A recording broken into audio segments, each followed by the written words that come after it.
It began as any other morning. And perhaps that was the most cruel detail of all.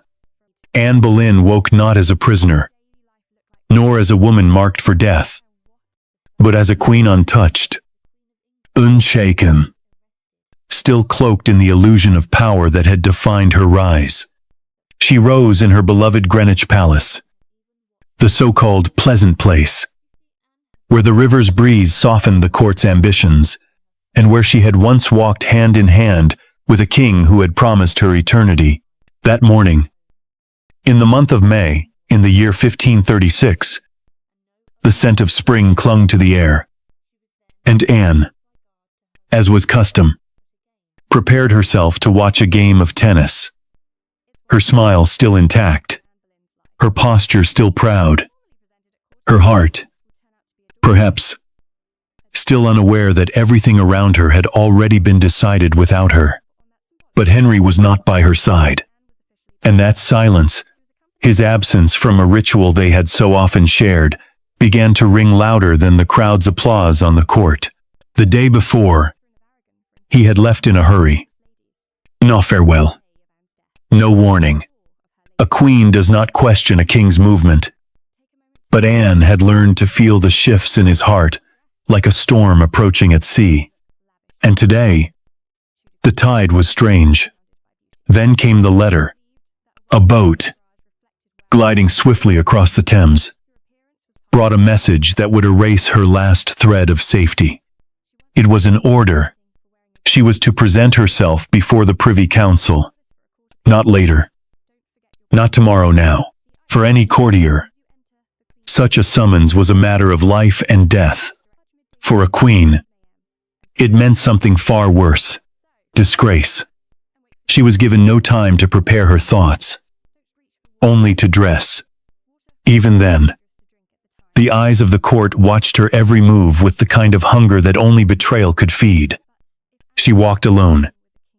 No guards flanking her in honor. No fanfare echoing her status. Anne was escorted not to a throne room, but to a quiet council chamber. There, standing like specters of judgment, were three men. One of them was her own uncle, the Duke of Norfolk, whose loyalty had always tilted toward survival more than blood. Another was William Kingston, the Constable of the Tower of London, a man who only ever appeared when the Tower's gates were about to receive someone new. And the third, nameless in the record, but sharp in the memory, sealed the weight of what was to come. They looked at her, not with pity, not with mercy, but with something colder resolution. They charged her, not with treason, no, that would be too clean. They accused her of adultery with Sir Henry Norris, her husband's closest companion, the man who had once been trusted with the king's most private affairs, with Mark Smeaton, a low-born musician, a man whose very presence in such a scandal would ensure that her humiliation reached every corner of London, and with a third man, unnamed for now, and listener. And then, with all the fire of a Boleyn, answered plainly, I am the king's true wife, and no other man has ever touched me. But truth was no longer part of this game. The decision had been made long before this room had been filled. Anne, stunned, but still standing, was walked back to her apartments, but this time under guard. And in full view of the court, eyes followed her like daggers. Whispers spread like fire on dry parchment. And though she tried to eat, to smile, to steady herself with royal poise, her ladies-in-waiting wept, and her food remained untouched. Even the servants had changed. The familiar face who brought her meals each day was gone. In his place, a silence she could not explain. She had known sorrow before. She had known failure. The miscarriage only 3 months prior had broken something deep inside her. It was a son, she had been sure, a boy to silence her enemies, to secure her legacy, to justify all the blood Henry had shed for her. So confident was she that she had ordered the creation of a medal, inscribed "the most happy," to celebrate the coming prince. But the child died. And with him, her place in Henry's heart. Only one copy of that medal was ever made. It still sits in the British Museum, a quiet relic of joy that never arrived. While she waited for a response from the king, Thomas Cromwell was already setting the final pieces of his plan. From Austin Friars, his base of shadowed strategy, Cromwell, Mr. Fixer, had begun gathering rumors like kindling. Adultery was not just a crime, it was a convenient weapon. And Anne, once his ally, had become a threat. His motive: loyalty, not to Anne, not to truth, but to the survival of the crown and himself. He knew that as long as Anne breathed, Henry's wrath could return at any moment. Better, then, and to extinguish her quickly.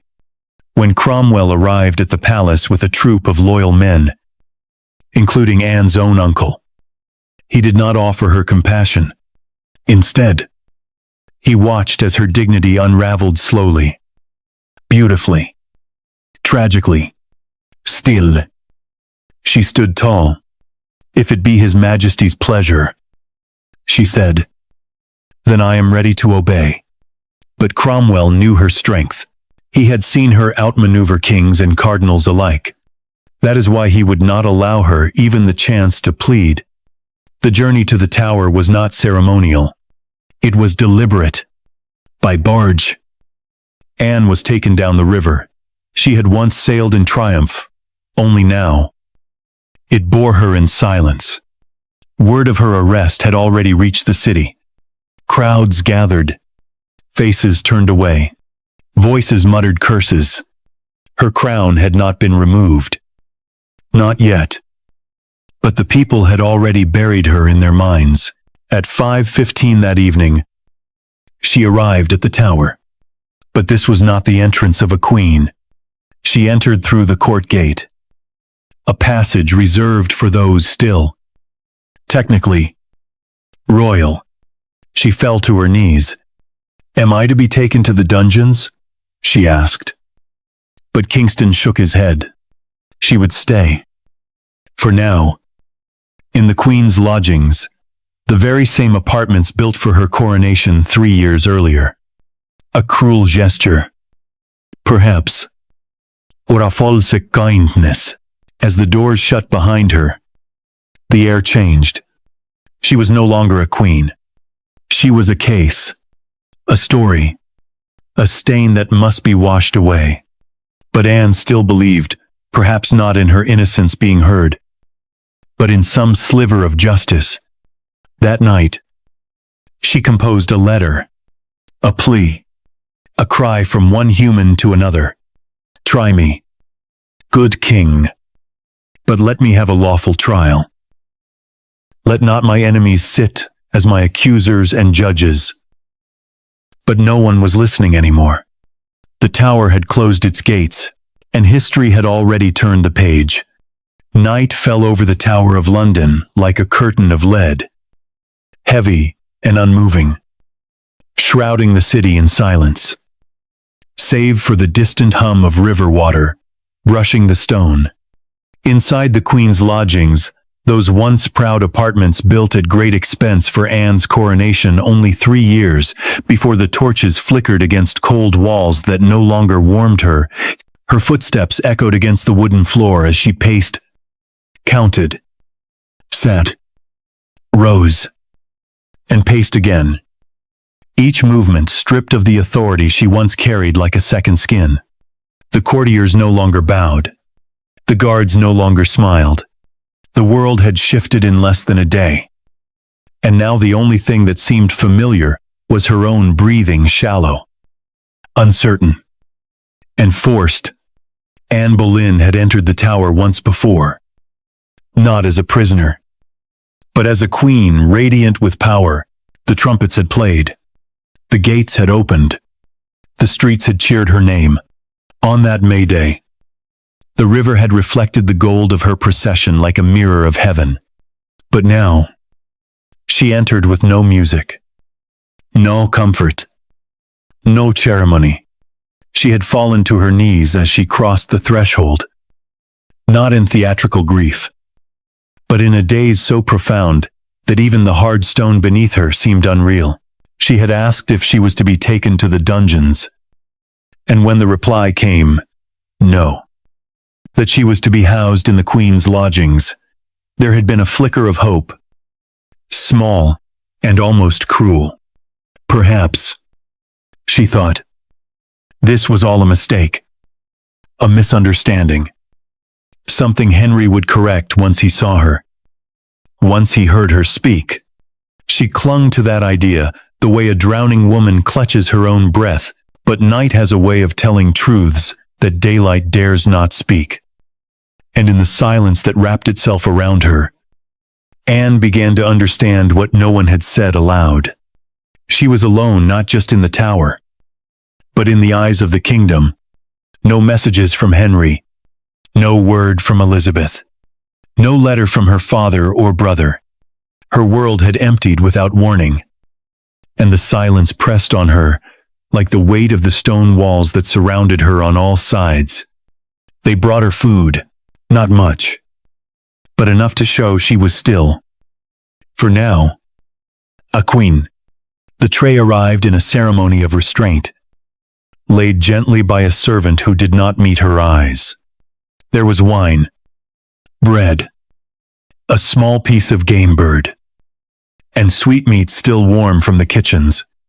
Once, she might have welcomed such a meal with laughter and music, surrounded by courtiers who admired her wit and beauty. But now, she sat before it as one might sit before a grave. Her hands trembled, her stomach churned, and though she tried, God knows, she tried to lift the goblet, to break the bread, to taste something, her body would not allow it. She lowered her hand slowly and folded it in her lap. The meal remained untouched. The food cooled, the wine dulled, and in that untouched tray, something died.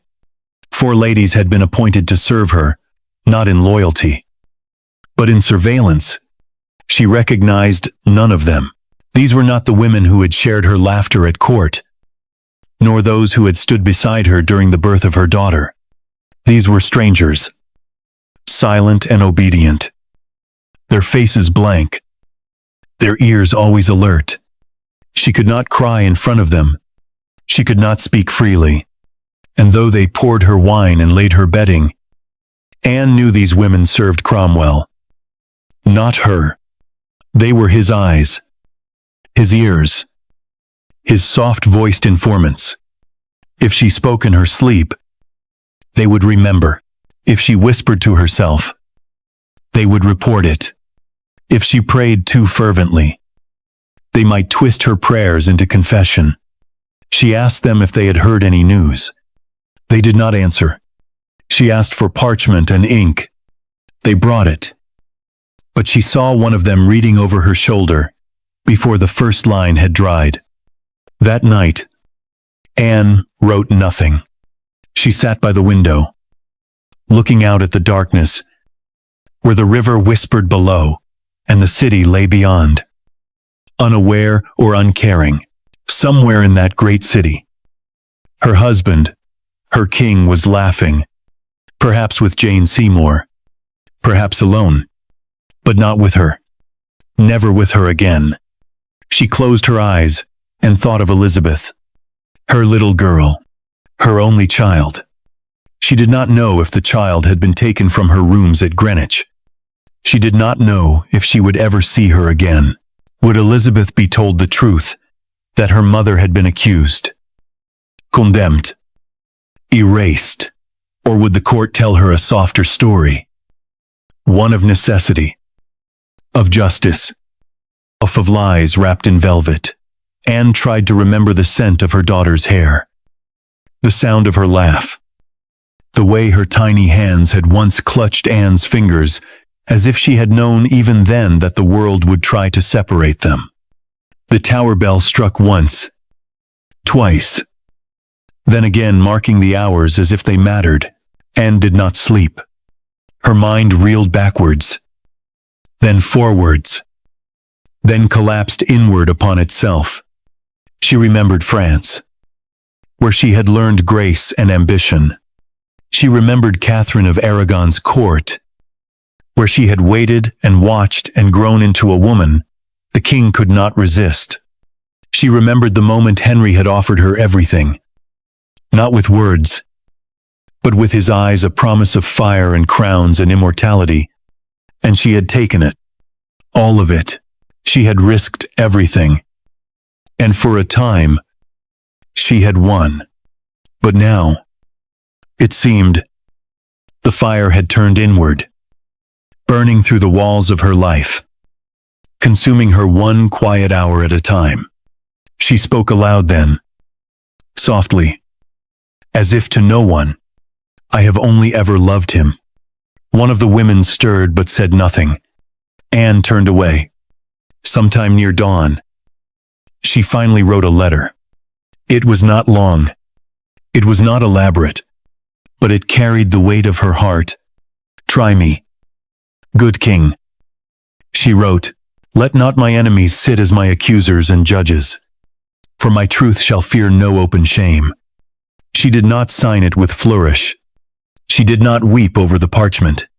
She folded it carefully and handed it to one of the women, knowing it might never reach him, knowing it might be intercepted, burned, or dismissed. But she had to try, because it was all she had left. When the sun began to rise, casting pale light through the narrow window, Anne was still sitting by the cold hearth. Her hair was unbound, her eyes dry, her hands clenched in her lap. She had not eaten. She had not slept. She had not spoken in hours. The silence in the room was absolute, broken only by the footsteps of a guard passing in the hallway, a sound she now knew too well.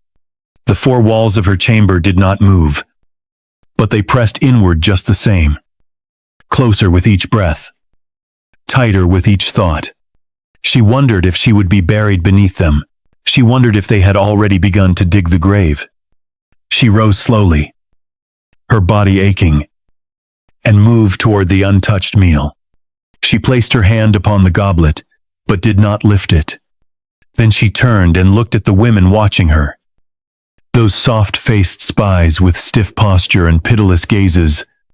"If you are to watch me," she said, her voice calm but firm, "then I shall give you something to watch." And with that, she knelt, not in surrender, not in fear, but in prayer. A queen with no court, a woman with no shield, a mother with no child. She closed her eyes and whispered words only God would hear. And above her, the four walls did not speak, but they listened. The tower did not sleep, even when its windows darkened and its guards changed, shifts beneath cloaks soaked in fog.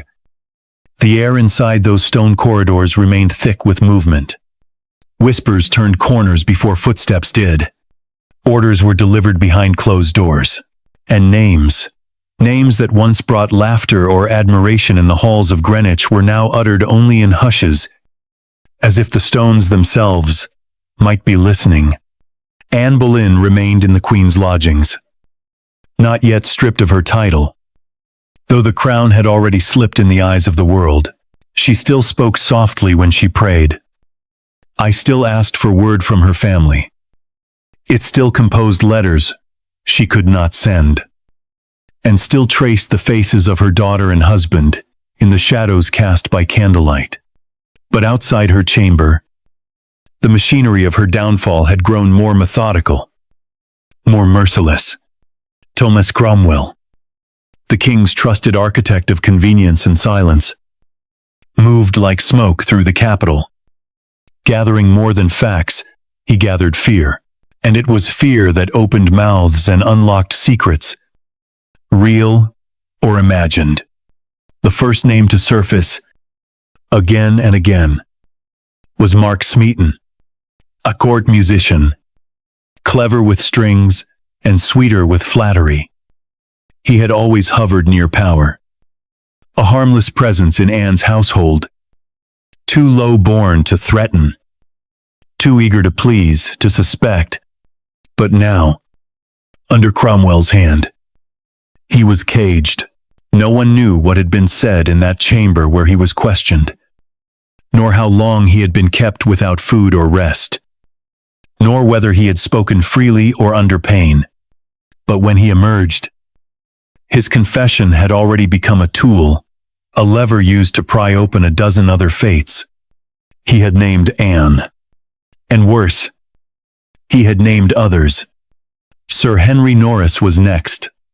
Noble, respected, a lifelong friend of the king, a man whose loyalty had never faltered until, perhaps, now, he was arrested without ceremony, dragged from his chambers before he had time to reach for his sword or his dignity. He denied everything. He swore his innocence to anyone who would listen. But those listening did not care for denial. They only wanted confirmation. The accusation was enough. The whisper now had a name that would echo through court like a funeral bell. Then came William Brereton, then Francis Weston, and finally, George Boleyn, the Queen's brother. With each arrest, the circle tightened, not around Anne, but around the idea of Anne, her court, her friends, her allies. They were no longer individuals but pieces of a single lawn, condemned whole.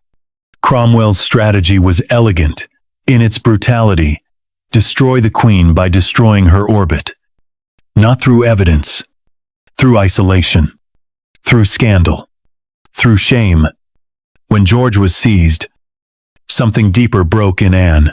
Until that moment, she had imagined, perhaps foolishly, perhaps with a mother's stubborn hope, that someone, somewhere, might stand for her. Her father, Thomas Boleyn, had not come. Her uncle had delivered the charges against her himself. Her husband, the king, had vanished into his own silence. And now her brother, the man who had defended her in debates, who had knelt beside her at prayer, who had laughed with her in corridors when court life grew unbearable, was gone, taken by the same hands that held her fate. George had heard the rumors. He had tried to speak to the king, to explain, to confront the absurdity of what was being said about them. But Cromwell was faster. George was arrested before he could finish a sentence. The charge was not just treason. It was incest. That word, whispered before in dark corners, now stood bold in ink. It was a blade aimed at Anne's very soul. Because if they could make such a claim, if they could carve that lie into the history of a queen, then nothing was sacred, and nothing was safe. Not her marriage, not her motherhood, not even her blood. Anne did not cry when she heard of George's arrest. She sat still, her hands folded, her face turned toward the window, as if the Thames might bring her a different truth. The women around her said nothing, but their silence spoke. They knew. Everyone knew. London was already talking. She tried, once more, to write to the king. This time not a plea, but a statement. Calm, composed, and without bitterness. She wrote of her innocence, of her love for him, of her hope that justice would prevail. And she signed it not as a queen, but as a woman, Anne. She sealed it, handed it to one of the women, and said only, "Make sure this reaches him." But the woman's face did not move. The letter never left the tower. Each day brought new names, Some were familiar. Some were unexpected. Some were spoken in dread. Others in confusion. All were used to build a case without proof. A spectacle without truth. And each name carved away another piece of Anne's identity. She was no longer a queen. No longer a wife. No longer a sister. She was now a symbol. A warning. A body waiting for a verdict already written. She began to speak less. Her appetite, already faint, disappeared entirely. The untouched meals were taken away and replaced by fresh ones she would not eat. The ladies reported everything, her words, her silence, her tears, her sighs. She knew it. She had long accepted it.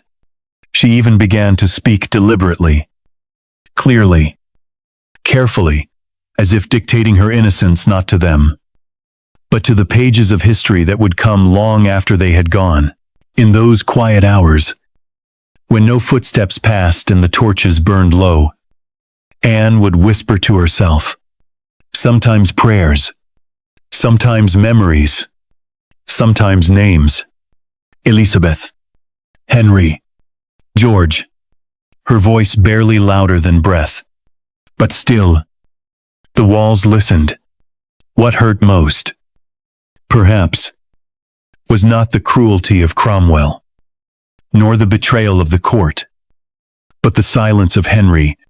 Not once had he sent word, not even through a servant, not even a single line to ask if the charges were true. He had loved her once more deeply, more dangerously, than he had loved anyone before. He had broken a kingdom to have her, and now he would not speak her name. She remembered, as sleep eluded her once again, the first letter he had written her years ago, when she was still just a lady in waiting with French manners and sharp eyes. If it be not love, he had written, what then is it that binds my soul to yours? And now, not even hatred remained. Only absence. Only retreat. Anne's world shrank. Day by day, the Queen's lodgings, once vibrant with tapestries and laughter, now held only fading candlelight and footsteps too soft to be friendly. She was no longer allowed to walk beyond her room. She was no longer allowed to send messages. Even her prayers, it seemed, were monitored. But she did not break. Though they watched her, though they recorded every sigh, though they twisted every word, Anne held on to something they could not steal. Her poise, her memory, her truth. And in the end, perhaps that would be enough not to save her life, but to save the part of her no axe could reach. It was not justice that called her name that morning. It was ritual. Cold. Silent. Perfunctory. The kind of ritual that makes a performance of fairness while already holding the blade behind its back. Anne Boleyn was summoned to stand trial, not because her guilt was to be proved, but because the appearance of process still mattered in a world that worshipped crowns and crosses. The Tower of London, draped in its own ancient sorrow, had hosted many such trials before trials, where verdicts had been inked before questions were asked, where the truth mattered only as a thing to be reshaped, bent, broken. And now, the Queen herself, the woman for whom a king had torn a church from Rome, was to stand before a jury that had not come to listen, but only to affirm what power had already decided. Anne rose before dawn. Her hair was arranged, her gown gray, severe, but still noble, was laid out by the hands of the same women who reported her every movement. There was no breakfast. She did not ask for any. Her stomach had long since abandoned hunger. What she felt instead was a hollowness, so vast it rang like a bell when she moved. But she did not falter. Not then. Not yet. She walked with a composure that was not pride, but défiance. the composure of a woman who had been reduced to shadow and chose, in her final hours, to remain whole. The trial was held in the king's hall within the tower, an irony so sharp it cut twice. This place, where she had once dined in splendor, where music had echoed and lords had bent their knees before her, was now her courtroom, her stage, her gallows in waiting. The peers of the realm sat robed and rigid, a sea of silent faces, many of them known to her men who had once laughed at her wit, danced at her feasts, sworn loyalty beneath her banners. Now they sat behind a curtain of distance, made of fear and convenience. No one looked her in the eye for long.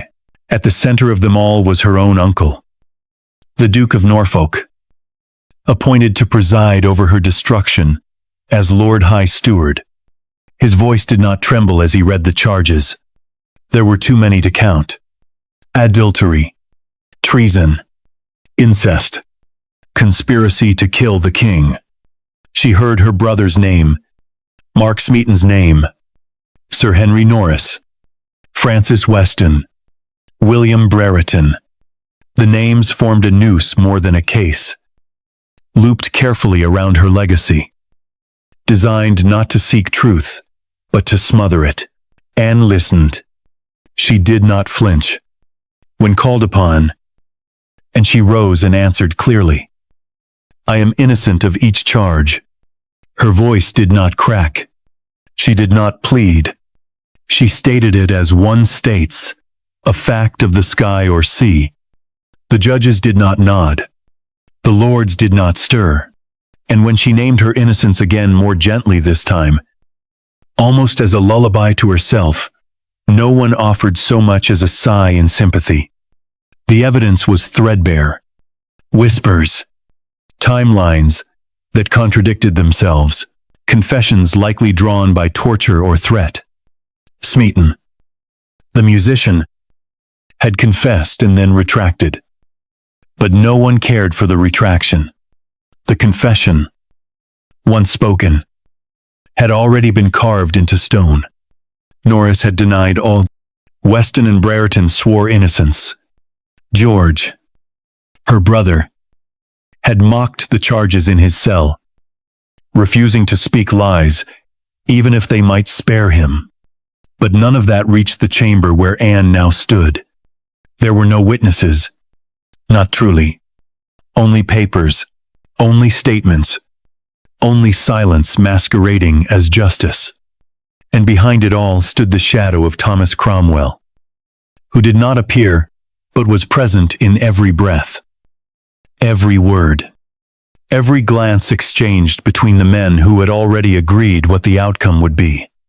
He had built the case like a scaffold, quietly, efficiently, and with no loose beams. Anne stood for hours, her hands clasped, her head held high. She did not beg. She did not wail. Even when the accusation of incest was spoken aloud, she remained still, as though hearing it from behind glass. She looked at her uncle when the charge was read. He did not meet her gaze. That, more than the words themselves, broke something in her. The verdict, when it came, was spoken without flourish. Guilty of all charges. The sentence followed swiftly: death. She was to be burned or beheaded. At the king's pleasure. That phrase, "at the king's pleasure," hung in the air like perfume turned sour. It was not a legal term. It was a dagger in velvet. It meant that her final moment would not be decided by law, but by whim, by the same man who had once written her letters filled with longing, who had once sworn she was his heart's true home. She curtsied, deeply, with grace that left the chamber colder than before. She did not protest. She did not scream, but when she was led away, her steps faltered for the first time. Only once, and only for a moment. The door closed behind her, and the room, for all its ceremony, was empty again. Back in her chambers, she was told the verdict would be carried out swiftly. The women resumed their posts. One of them began to fold the gown she had worn. Another changed the linens on her bed. Anne stood by the window, the only place in the room untouched by routine, and looked out across the city that no longer belonged to her. She did not cry. She did not speak.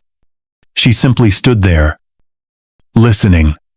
The river moved beneath her like time slow, dark, and unforgiving. She imagined the barge again, the one that had brought her here. She imagined retracing that journey, not as a prisoner, but as a ghost. She imagined walking once more through the palace at Greenwich, feeling the cool stone beneath her feet, hearing the laughter of her daughter echoing down the corridor. She imagined Henry not as he was now, but as he had once been, when he still touched her hand without shame, when he still believed she was his chosen one, his miracle, his salvation. That night, she could not sleep. She asked for candlelight to be left burning. She whispered her prayers. She whispered her daughter's name, and at last, she whispered the one name she had tried not to say for days, Henry. She did not curse him. She did not accuse. She simply said his name and let it sit there in the still air, unanswered. The tower did not sleep, and neither did Anne. But history did. It turned over and closed its eyes, and in the silence that followed, a sentence signed in silence became a legacy written in blood. It was a Thursday, when the ravens gathered earlier than usual at the Tower of London, their black wings brushing the stones like omens. No priest dared interpret. The morning was gray but dry. The sky hung low but made no promise of rain. And the city, which had once cheered Anne Boleyn's name from rooftops, now turned its ear toward the tower, with something between hunger and fear. The bells did not toll. The people did not cry. London waited, as London always had, for the sound of the axe or the fall of a crown. And Anne, the queen they once called the most happy, now awoke for the last time in the same chambers built for her coronation. The night before had not brought sleep.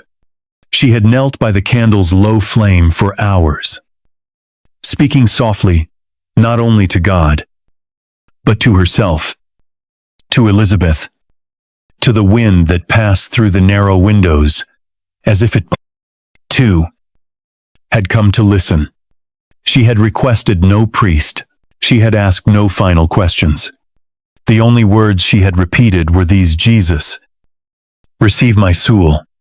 Not as a plea, not as a cry for mercy, but as a statement of readiness, like a queen gathering her skirts before a final walk down an aisle not lined with roses, but with silence. At first, they told her the execution would come that morning. Then it was delayed. Then delayed again. She waited dressed in her final gown, gray damask, French cut, modest. Her dark hair, usually loose, was tied beneath a hood.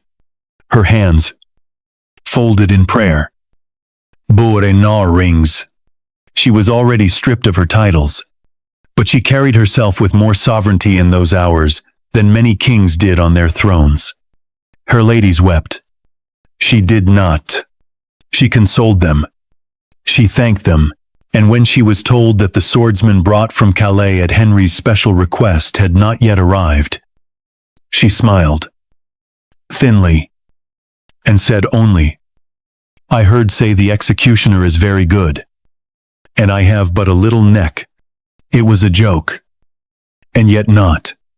It was a flare of wit at the gallows, a spark of the woman who once argued theology with scholars and danced without fear beneath the vaulted ceilings of Whitehall. Even now, they could not take that from her. The sword had been chosen instead of the axe, perhaps as an act of mercy, perhaps as an afterthought of guilt, or perhaps because Henry, ever the dramatist, wanted this death to be remembered not as justice, but as theater.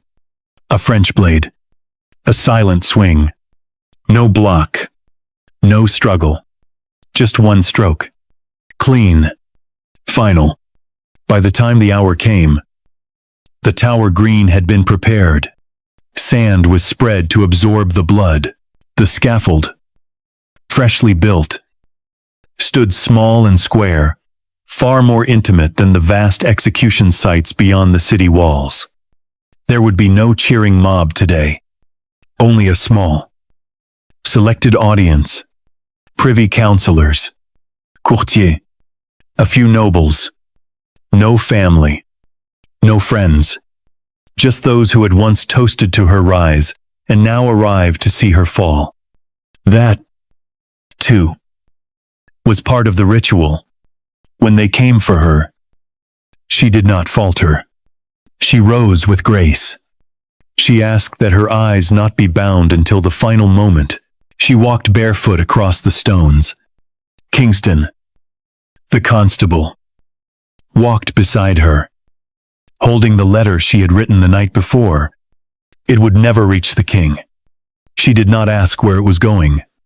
And then she stood at the foot of the scaffold, the sword hidden from view, the headsman in silent readiness. She turned and addressed the crowd, not to beg, not to protest, but to follow the custom of the condemned. She spoke clearly, every word crafted like the lines of a prayer stitched into linen. "Good Christian people," she said, "I am come hither to die, according to law, and therefore I will speak nothing against it." She did not accuse Henry. She did not curse Cromwell. She did not defend herself. Instead, she praised the king, called him gentle and sovereign Lord. And in that moment, something cracked in the gathered men. They did not weep, but they looked away, because they had seen courage, and it had not come from them. "ID his faithful wife," she said, "and I pray God save the king, and send him long to reign over you." When she had finished, she knelt. The cushion had been laid for her. Her eyes turned skyward. And at last, she spoke the words she had rehearsed in the dark for nights without end. "To Jesus Christ I commend my soul. Lord Jesus, receive my soul." The sword flashed before anyone knew it had begun. The French executioner, trained in speed and silence, gave no warning. There was no cry, no flinch, no stumble. One clean stroke. And Anne Boleyn, the woman who had changed the course of English history, who had been crowned with music and myrrh, who had once laughed in the face of power, was gone. Her body collapsed forward. Her head rolled gently to one side. The cushions stained quickly. The women who had watched her dress that morning now lifted her remains, wrapped them in linen, and carried her away. There was no coffin. The arrow chest used to transport arrows for the king's archers was taken from the armory and repurposed. It was too small. Her shoulders were turned slightly. Her hair was tucked beneath her chin. She was buried in the chapel of St. Peter ad Vincula. Within the tower walls, no stone marked the grave. No name was etched above her. Only later, Century la terre, would the bones be identified and honored. But for that day, there was only the sound of shovels, the fall of earth, and silence. Henry did not attend. He had left the city days before. It is said that he wore white on the day of her death, that he celebrated, that he rode with Jane Seymour and spoke of marriage, that he gave thanks. The portraits of Anne were removed from the palaces, her emblems scratched off walls, her initials erased, her memory rewritten, but not entirely. Somewhere, A single medal remained, the one that bore her motto, the most happy. It had been cast to celebrate the son she never birthed. It became the only image made in her lifetime that survived.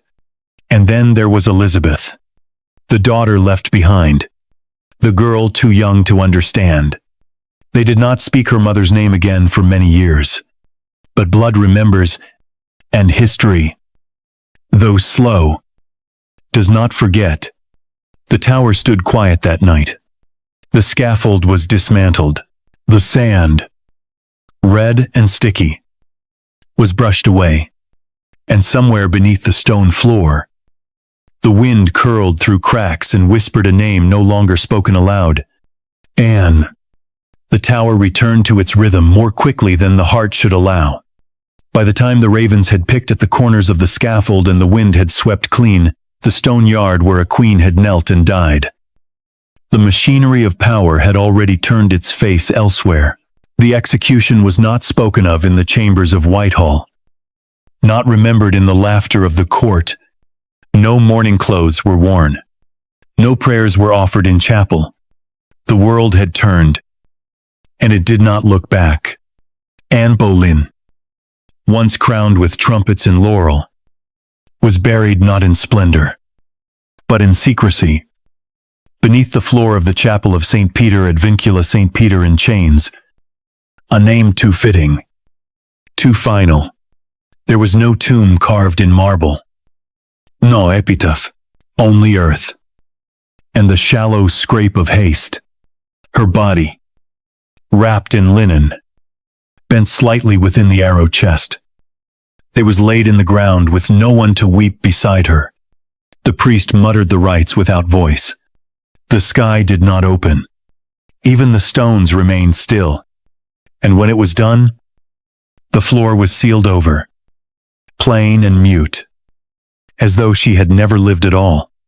That was the intention. The erasure had begun even before her death. Her initials A, intertwined with H, were carved out from the royal palaces. Her motto, the most happy, was scrubbed from the tapestries. Her portraits were taken down. Her face, once painted in oils and gold leaf, disappeared. And yet, the silence her death left behind was louder than the trumpets that had once hailed her. In the days that followed, Henry did not speak her name. He had not seen her before the trial. He had not answered her letters. He had not witnessed her execution, but he had arranged her death with precision, with coldness, with finality. Less than 24 hours after Anne's body was placed beneath the chapel floor, Henry became engaged to Jane Seymour. The court did not object. The priests did not question. The country, bruised and confused, remained silent. But silence, when imposed, grows teeth. The people did not forget.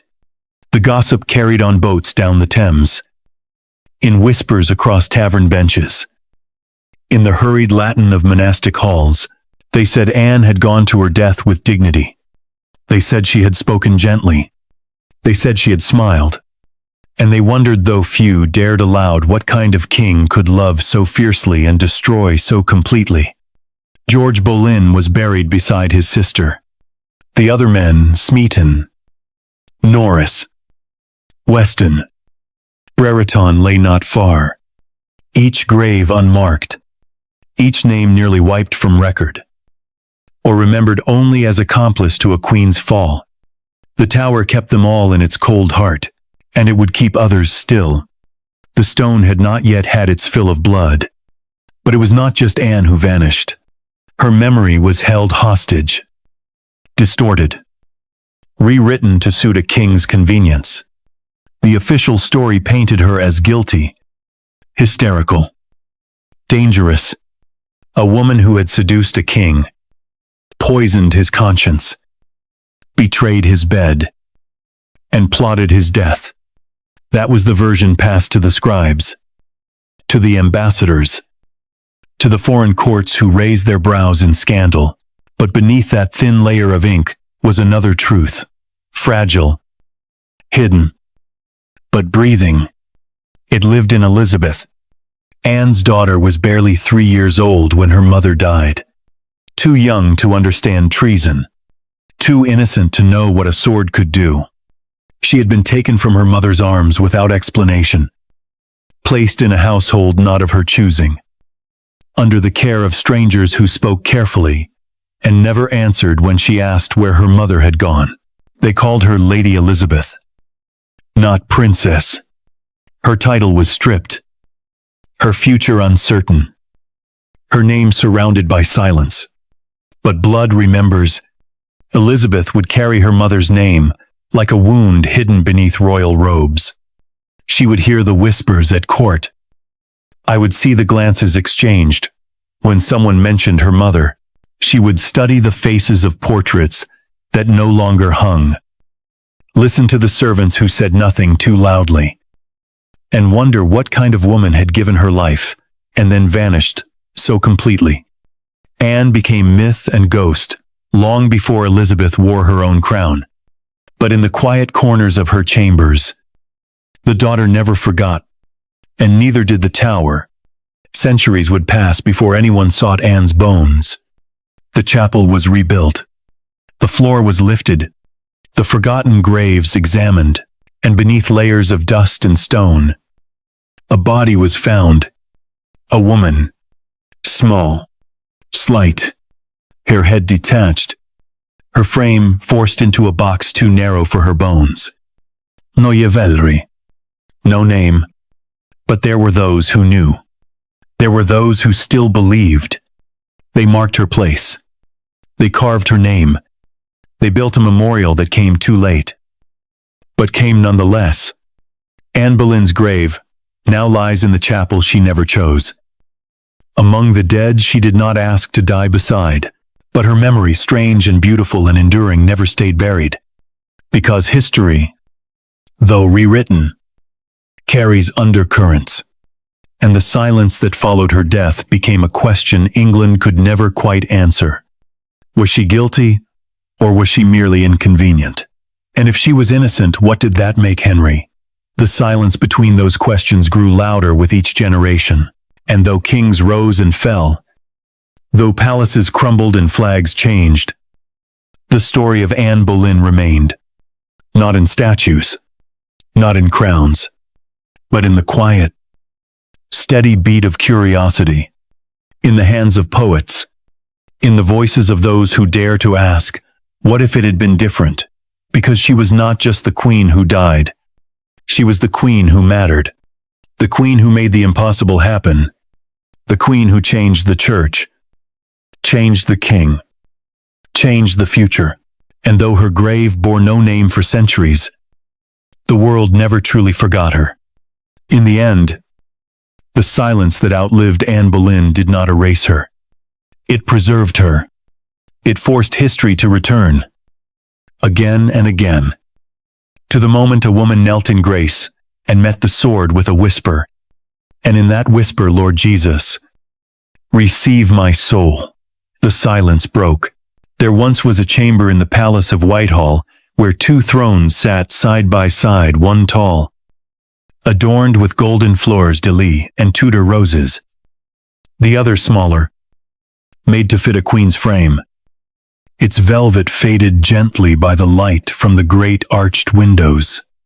This room, long gone now, once held the gaze of ambassadors, poots, generals, and lords. They had all stood there, kneeling before the man who broke kingdoms and the woman who had once made him laugh like a boy. Henry and Anne, king and queen. For a fleeting moment in time, their thrones had matched, their shadows had fallen together, and between them, there had once been talk of a third small, high-backed, meant for the son who never arrived. But the child who did arrive was not a boy. And though she would one day wear a crown heavier than both her parents' hopes, Elizabeth was born into a world already turning against her mother. She was a princess for barely 3 years, less than 1,000 days before that word, princess, was taken from her mouth and her coat of arms. The day her mother's head fell, Elizabeth became Lady Elizabeth. A demotion that did not come with explanation, only silence. She was taken from Greenwich, where she had toddled through gilded galleries, and placed into the household of Hatfield. Then later to other manors, moved like a piece on a board by men who spoke about her in Latin but rarely looked her in the eye. Her governesses were careful, chosen not for warmth, but for obedience. Some pitied her, some feared her, but all of them avoided one thing: the name of her mother. If Elizabeth ever asked, and surely she must have, the answers would have been short, guarded, rehearsed. Her grace is no longer with us. It is not proper to discuss such matters. You must not concern yourself with old things. But children are listeners. They hear what adults leave unsaid. And Elizabeth listened. She heard the tremor in a maid's voice when Anne's name was whispered behind a closed door. She saw how the color drained from a wet nurse's face when she asked why her father never visited. She watched how her tutors, so careful with words, grew suddenly formal when she asked to see the portraits hanging in a corridor. Portraits that once included her mother's face, but now stopped short at Jane Seymour. And in the stillness of those great halls, where the air carried the scent of wood smoke and ink, Elizabeth began to build her own kind of knowledge, not from books alone, but from absence. She learned what had been taken from her by how it was hidden. She understood that silence was not safety, and so she filled it with memory. She remembered her mother's voice not fully, not clearly, but in sensation, a warmth, a rhythm, the feel of being held close against silk and lace, the smell of rosewater and something darker, spice or ink or candle smoke. She remembered laughter, not loud, but close to the ear. She remembered a lullaby not sung but hummed. And though the world had removed her mother's image from walls and stories, it had not succeeded in removing her from the heart of the girl she left behind. Henry, for his part, did not speak of Elizabeth often. He saw her from time to time, but never for long. He arranged her household, paid her bills, allowed her education, but the bond between them was frayed at its beginning. Perhaps he saw Anne's eyes in her. Perhaps he could not bear to be reminded. Perhaps he simply did not know how to love a daughter not born to the woman who had died to give her life. Whatever the cause, Elizabeth grew without his warmth. But she grew. She read voraciously. Latin, Greek, French, history, philosophy, theology. She mastered languages while still a child. She wrote with precision and learned to speak with caution. She observed how power moved, how men wielded it, how women survived it, how loyalty was traded like coin, and how truth was often less useful than silence.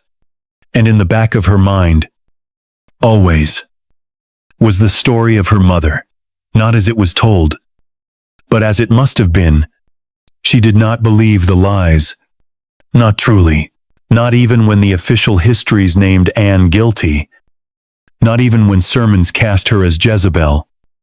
Not even when her tutors skipped the year 1536 in their lessons. Elizabeth held fast to what she felt, to what lived inside her, that her mother had been brave, that she had died with dignity, that she had been wronged, but still, the girl with royal blood was no longer royal in the eyes of the court. She watched others pass her by, her half-sister Mary restored as princess, her half-brother Edward celebrated from birth as the heir. Elizabeth was clever enough not to protest. She smiled. She obeyed. She learned how to wait. And waiting, for a child, like Elizabeth, became a kind of sharpening. There were moments when the echoes of her mother returned in strange ways. A court musician playing a melody Anne had once favored. A book of poetry with her mother's careful hand in the margins. A falcon crest hidden in a tapestry thread. They were fragments, but they added up. And in her private moments, Elizabeth spoke to them. She asked her mother questions. She imagined what she would say in return. And in that imagined voice, Anne was not the fallen queen of gossip and trial. She was a teacher, a whispering shield, a memory with teeth. As the years passed, the throne continued its brutal arithmetic. Jane Seymour died in childbirth. Anne of Cleves was cast aside. Catherine Howard, young and laughing, ended like Anne on the scaffold. Catherine Parr survived. Barely. And all the while, Elizabeth remained. She was overlooked, but not forgotten. Dismissed, but never erased. And when Henry finally died, bloated and haunted, his will placed Edward on the throne. Then Mary. Elizabeth was named next. Third. But there. A footnote. An afterthought. A seed beneath the snow. But thrones do not always obey plans. When Mary died in blood and fire, childless and mourned only by some, the nation turned to the daughter of the woman it had once sworn to forget. Elizabeth rode into London not with triumph, but with something deeper poise shaped by sorrow. Majesty, carved from silence. And in that moment, the child who had once wandered alone through silent corridors became queen. She entered the same rooms her mother had known, sat in the same chair, faced the same walls, and though she never said it, not aloud, not in proclamation, the air itself remembered. The throne remembered. The women who curtsied before her remembered. The daughter of Anne Boleyn had come home, and above her, in a chapel where no name had once marked the grave, a single beam of sunlight fell across cold stone. Time does not rest, but it settles, like dust on ancient stone, until the sharpest memories blur at their edges and become part of the place itself. And so it was in the chapel of St. Peter ad Vincula, the church within the tower, where the forgotten dead of England's fury lay in tangled stillness beneath the floor. Kings did not walk here. Queens did not kneel here. This was no place for ceremony. This was a tomb dressed as a chapel, and in it, shoulder to shoulder, lay the broken, the accused, the discarded heads severed, names stripped, histories rewritten by hands that never touched their skin. Somewhere, in that earth, no more than a few feet beneath flagstones, polished by centuries of boot and heel, lay Anne Boleyn, Queen of England, though the stone said nothing, buried beside her brother George, beside Lady Rochford, beside Catherine Howard, beneath priests who prayed for men who murdered.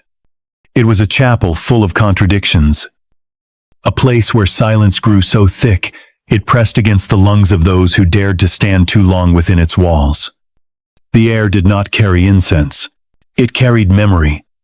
But one woman would not let that memory die. Elizabeth, the daughter of the queen who had been made into a ghost. By the time she came to power, England had become a land uncertain of its gods. The fires of Mary's reign had scorched the realm, leaving behind not repentance, but fear. The altars were blackened.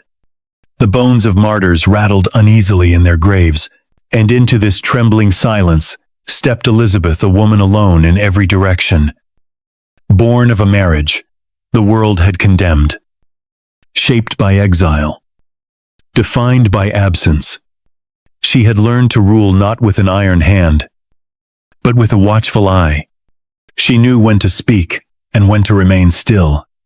But on one thing, she never wavered. She never denied her mother. She did not shout her name from balconies. She did not hang her portrait in every hall, but she carried Anne with her in quieter ways. In the falcon badge returned discreetly to her own symbols. In the French cut of her gowns. In the sharpness of her words. In the tilt of her head, when men underestimated her. Elizabeth ruled not as her father had, with bludgeon and breathless impulse, but as her mother might have calculated, careful, controlled. She inherited Henry's crown, but Anne's fire, and she guarded both as if they had been born in the same breath. There were those who advised her to bury the past, to never speak of Anne Boleyn, to build her reign on new foundations, clean of scandal. But Elizabeth knew better. History could not be erased. It could only be confronted. So, in the 39th year of her reign, when the Tower's chapel was to be restored, and she gave the order herself, the bones were to be examined, identified, honored. She did not frame it as reparation. She did not weep before the altar. But the message was clear. She would name her mother.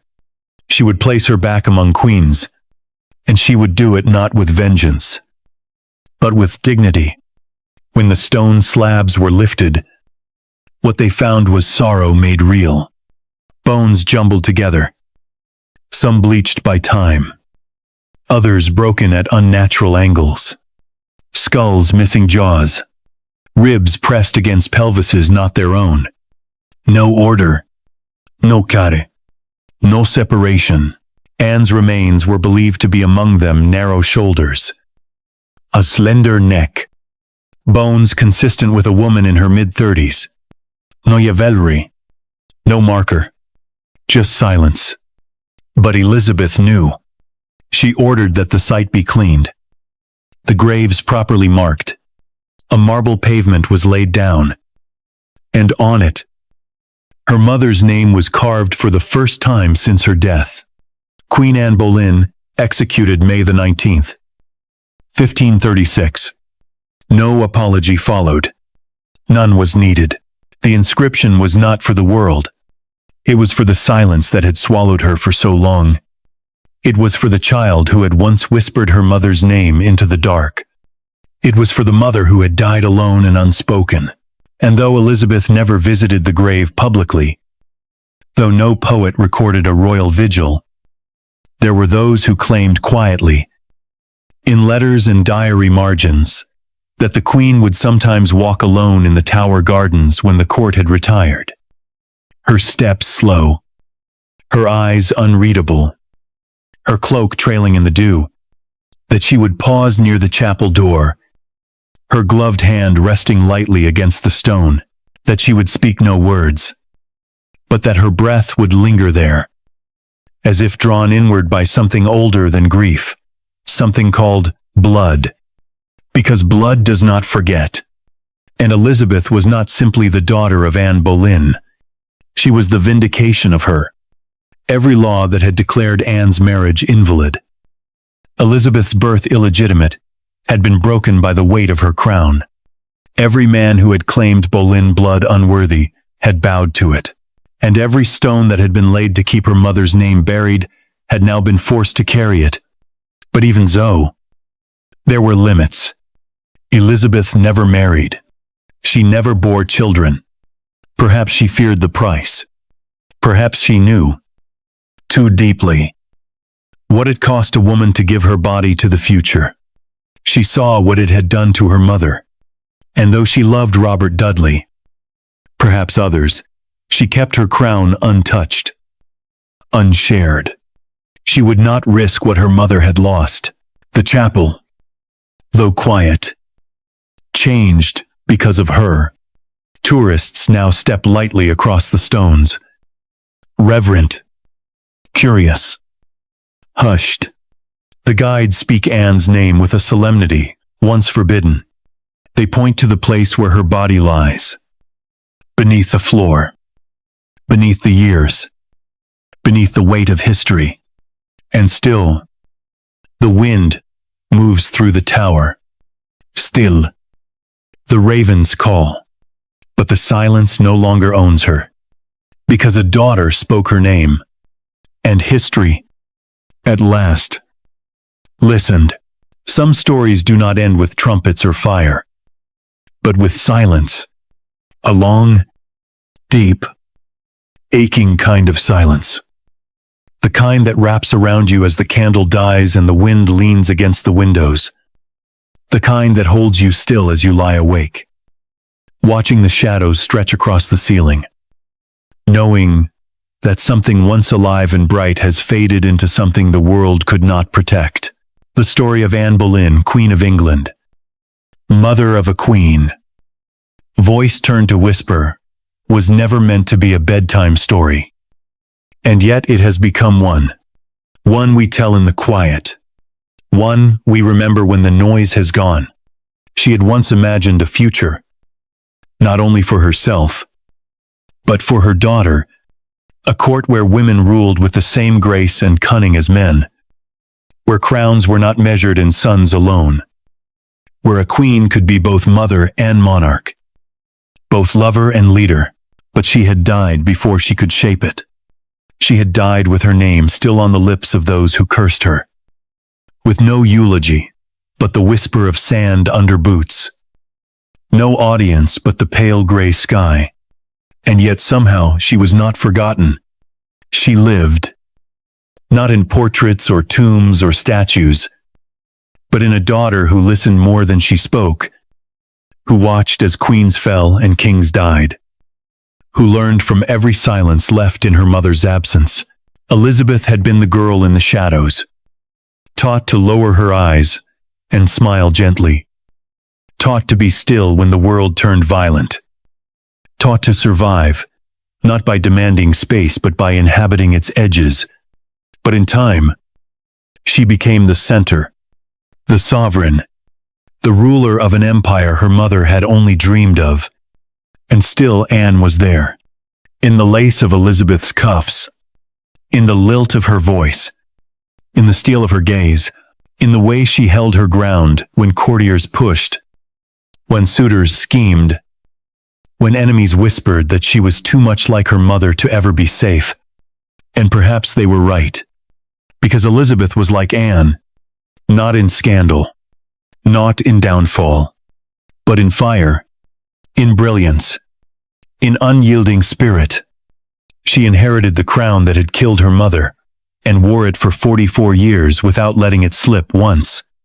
But even queens grow tired, and in the long years of her reign, when the fires of youth had faded and her body began to slow, Elizabeth was often alone. She had outlived her favorites, outlasted her enemy. The men she had trusted were gone.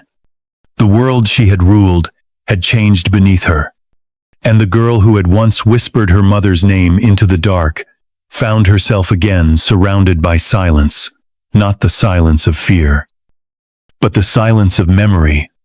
It is said that in her final days, Elizabeth refused to lie in bed, that she stood for hours, wrapped in layers of robes, staring at nothing, refusing food, refusing rest, refusing to speak of death, that she spoke to shadows, that she waved away ministers with a flick of her hand, that she murmured names no one could make out.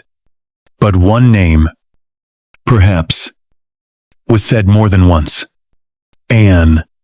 Not bitterly, not fearfully, but with something like peace, something like apology, because the world had been slow to recognize what it owed, slow to admit that it had killed a queen not for her crimes, but for her defiance, slow to understand that the crown she had once worn, the one they buried without honor, had been placed back on her lineage by the very child she left behind.